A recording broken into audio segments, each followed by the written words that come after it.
Els veïns arribaven a la reunió amb una petició clara. Que cierren los pisos ilegales, que controlen a los turismo borrachera. Però a l'escoltar la regidora... No da soluciones, lo digo bien claro, me voy. I tots van marxar i van deixar la regidora amb la paraula a la boca. Ens tornarem a trobar en una altra ocasió. Les seves mesures, inspeccionar els apartaments conflictius i augmentar la vigilància. La Barceloneta está mosqueada y cabreada y no pararemos hasta que esto se solucione. Al carrer creix la tensió. Anit, aquesta veïna va trucar per denunciar un presumpte apartament il·legal i la seva suposada propietària la va picar abans de desaparèixer. Durant tota la matinada el soroll als pisos turístics no para.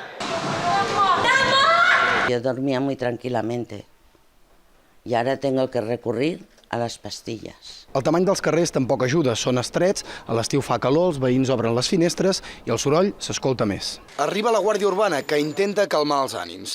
Alguns turistes l'agafen contra els que han trucat a la policia. Bam, y me tiran una bolsa de basura y casi me dan en toda la cabeza. 5 de la matinada. Aquest grup el multen per consumir alcohol al carrer. Aquests altres, en canvi, l'únic que poden fer és demanar-los que facin menys soroll. Una imatge que aquests dies s'ha convertit en una icona de Barcelona.